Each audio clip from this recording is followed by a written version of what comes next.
हाँ जी, hello guys, कैसे हो आप सभी लोग। तो मुझे उम्मीद है कि आपने पार्ट 1 देख लिया होगा कि मेरा स्पीकिंग एक्सपीरियंस क्या रहा। और उसके बाद ये पार्ट 2 है। पार्ट 1 का लिंक है जो डिस्क्रिप्शन में दे दिया है, अगर आप देखना चाहें तो देख सकते हैं। दूसरी बात, इंस्टाग्राम पे आप मुझे फॉलो और मैसेज कर सकते हैं। मैसेज में कोई भी हेलो और हाय ना लिखे, सिर्फ अपना डायरेक्ट क्वेश्चन डाले और हो सकता है कि मैं आपकी थोड़ी बहुत हेल्प कर सकूं एज के रिलेटेड। तो चलो बिना टाइम वेस्ट के वीडियो को शुरू करते हैं। बात आती है बात फॉलोअप की, तो फॉलोअप में मुझे पहला सवाल पूछा गया, why companies are making advancement.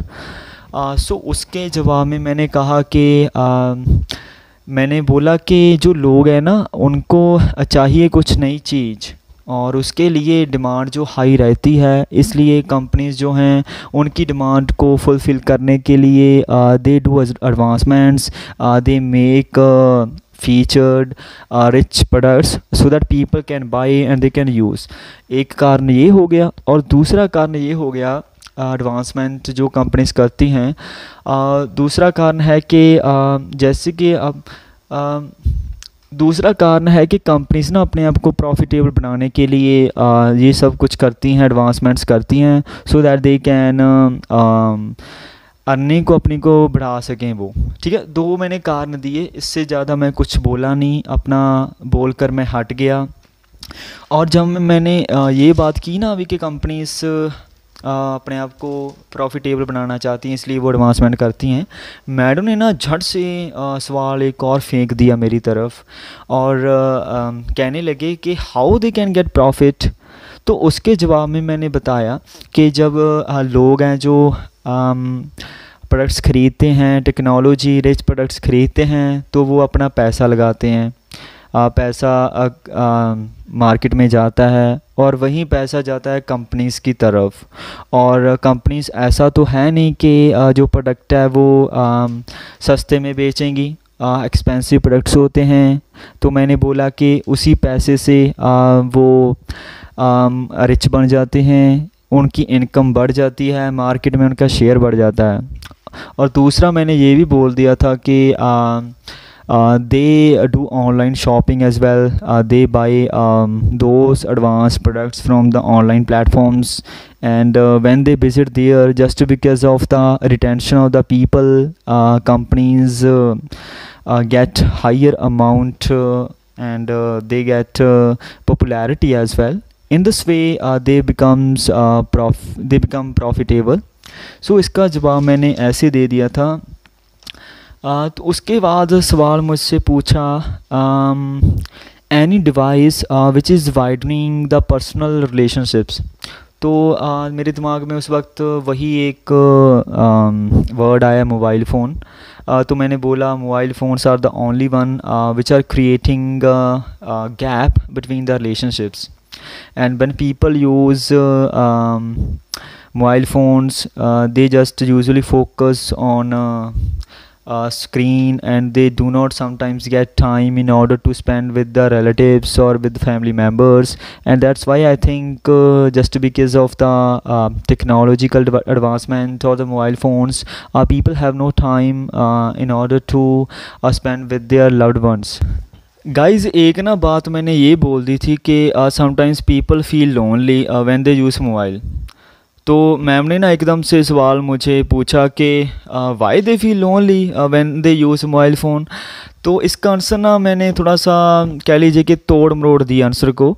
मैंने कुछ ऐसा बोला था कि people feel lonely because there may be chances that conflicts can be arisen between the family members, and those family members who fight with their loved ones or family members, they use mobile phone and they spend usually their time on the screen, and they do not have some time to spend with their family members, and that's why they feel lonely just because of the conflicts that arise between them.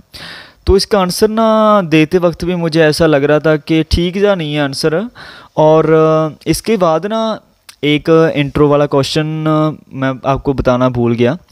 Intro question में ना मुझे एक सवाल पूछा गया कि is there anything you want to change in your college.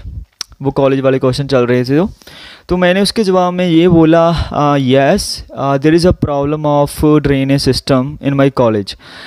When it rains, there is a very big difficulty for the students when they enter the college, and I want to make sure one thing, that in future my college should have a proper drainage system. तो एक ये question हो गया. एक follow up वाला question जो पीछे मैंने बताया कि कॉन्फ्लिक्ट्स वाला बोला, तो यही दो क्वेश्चन ने मुझे ना बहुत तंग किया अगले 13 दिन.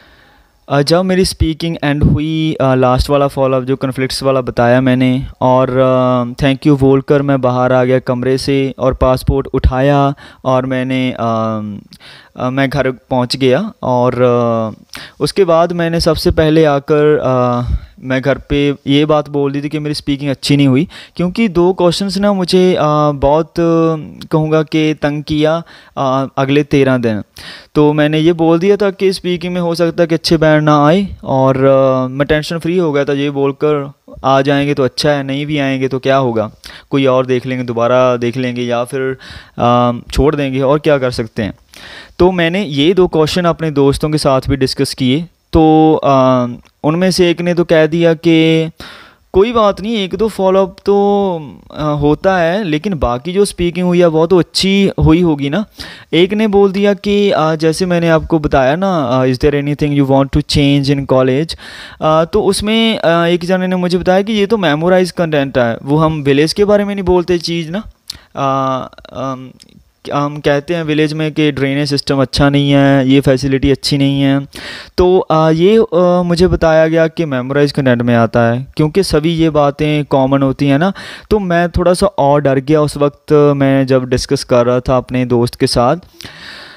तो ये सब बातें थी कि मुझे इन दो क्वेश्चंस ने ना बहुत तंग किया आखिर तक जब रिज़ल्ट नहीं आया. तो 24 तारीख को स्पीकिंग हो गई, और लगभग ये स्पीकिंग चली मेरे ख्याल में 15 से 16 मिनट मुझे लगता है कि चली. और उसके बाद घर पे क्वेश्चंस वगैरह लिखे, दोस्तों के साथ डिस्कस किया, और मैं फिर तैयारी में लग गया था कि कौन कौन सी चीज़ें ऐड करूँगा मैं राइटिंग में. स्पेशली लिसनिंग तो एंड रीडिंग तो टाइम पे देखा जाता है क्या होगा. तो स्पीकिंग का सिलसिला तो यहाँ ख़त्म हो गया. तो ये रहा मेरा स्पीकिंग एक्सपीरियंस, और आगे आने वाली जो वीडियोस होंगी आपके लिए बहुत ही हेल्पफुल होंगी.